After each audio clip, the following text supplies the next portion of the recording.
everyone, and welcome back to Columbia's live stream series. Thank you to everyone who joined us yesterday at the mining shack.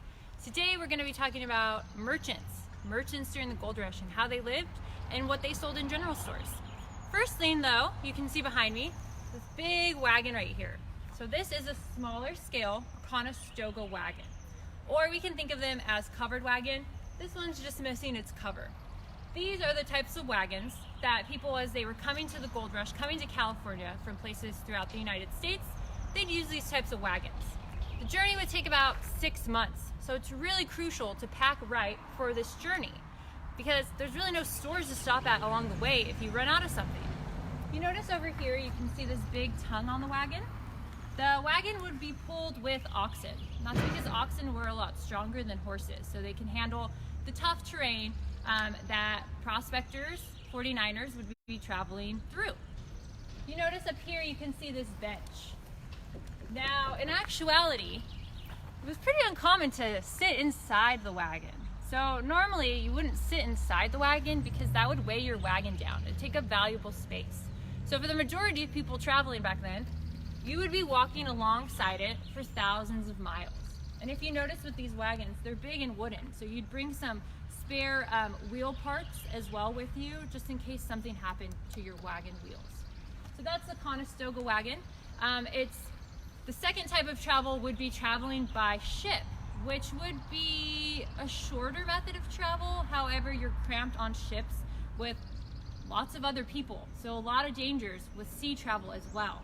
Even though the traveling by land takes longer, if you're traveling by sea, you have less control. Your captain's the one in control. So I'm gonna leave it up to you as we walk to this wooden general store right here. I want you to tell me in the comments, which method of travel do you think was more dangerous? Do you think traveling by sea was more dangerous or traveling by land was more dangerous? I'll let you tell me in the comments. Let's go.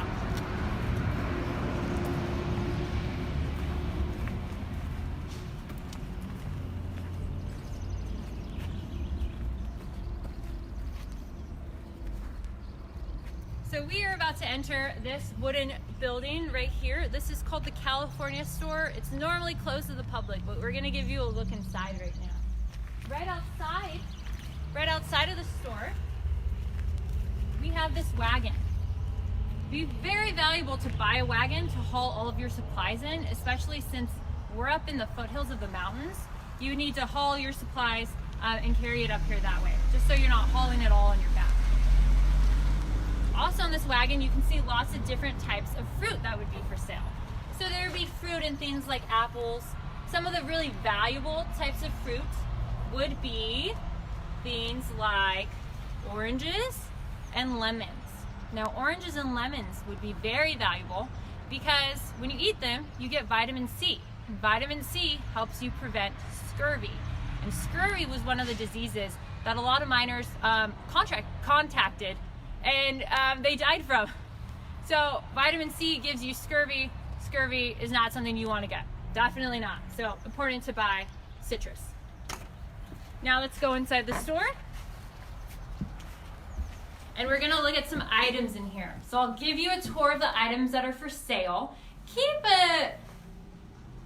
thinking about what items you might want to buy. If you had the choice, if you were a miner back then, think of what items you think would be the most useful. So let's get started. So this item right here, you might remember it from yesterday. This is hardtack. I showed it to you in the mining shack. Remember, no real nutritious value, but it's very cheap. We also have some soap that would be available. Good hygiene. Hopefully helps you prevent getting sick. We have these feather quills to write with.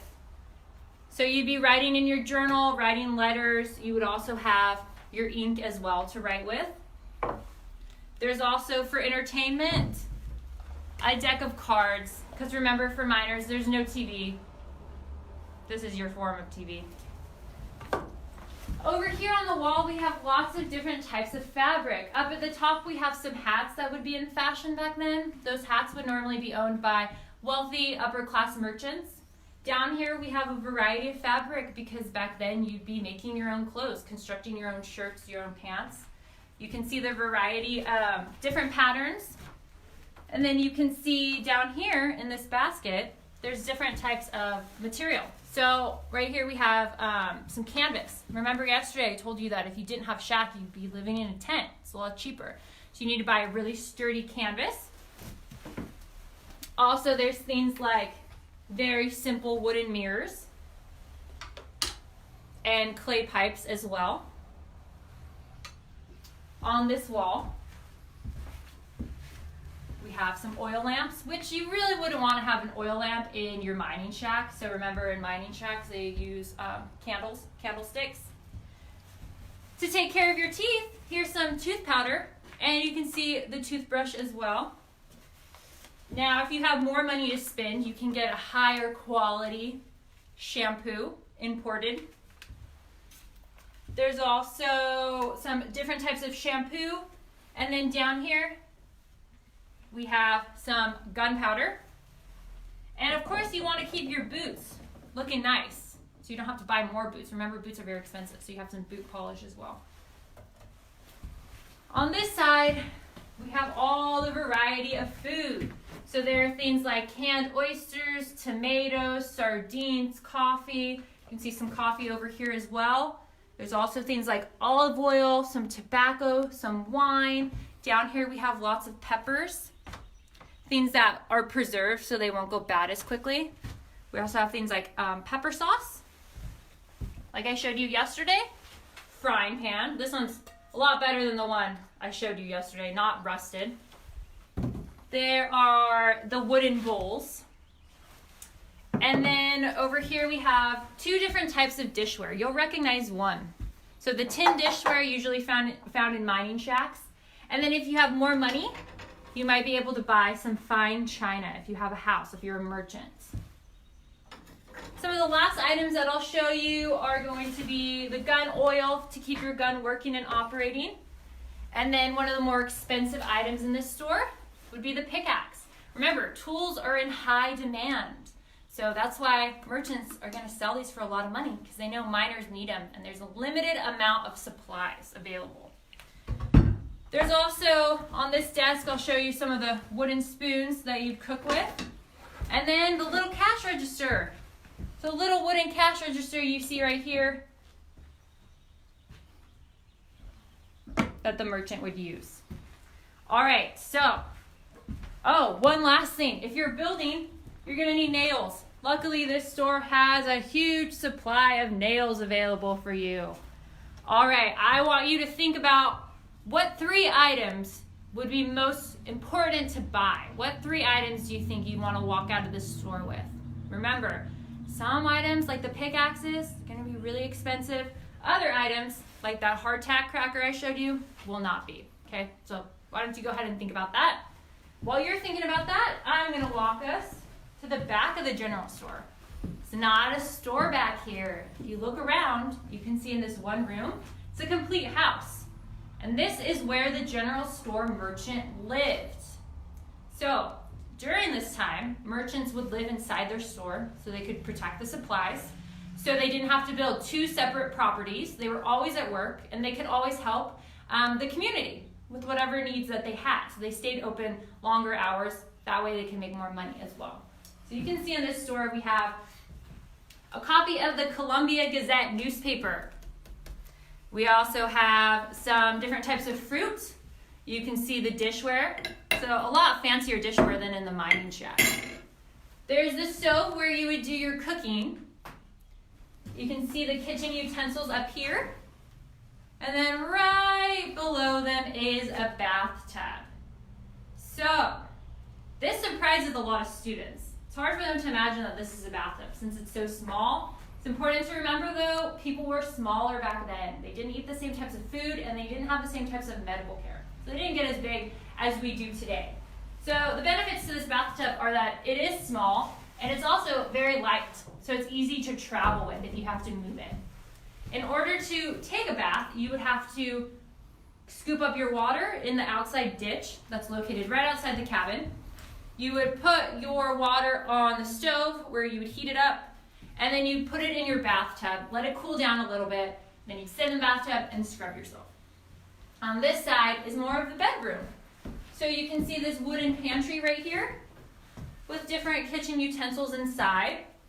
Then we have this nightstand, and there's the candlestick. Remember, if you're not careful, could cause a fire. We also have some books. What's important to remember though is back then, not everyone knew how to read. Not everyone was illiterate. Not everyone went to school. The bed is covered in a pretty sturdy quilt. Here's the mattress. And then what's holding the bed together, you will never guess. It is rope, just like in the miner shack. So that's something that this merchant has in common with those miners. And then you can see your trunk, where you would store your items in your chest.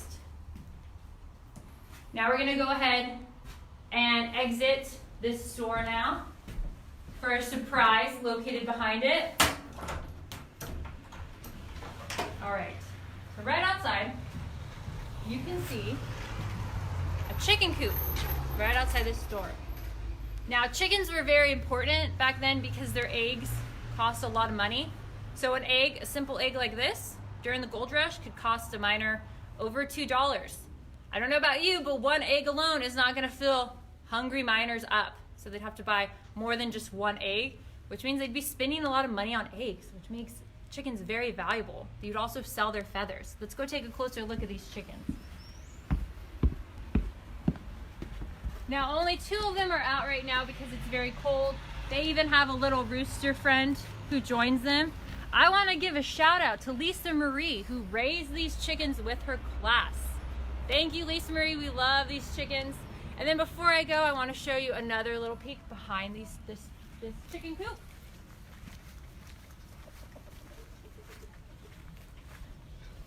Back here, we have some rocks. Just like the rocks, the boulders that I showed you yesterday, these were dug out by miners as they were looking for gold as well. So this is all these boulders are left over. They weren't covered back up again. So I'm going to leave you before I sign off with this question. I want you to tell me in the comments, based on seeing how a merchant lived and how a miner lived yesterday, would you rather be a miner or a merchant? Think about it. Which one would you rather be? Tell me in the comments. I'll see you tomorrow. Thanks for joining me again. Bye from Columbia.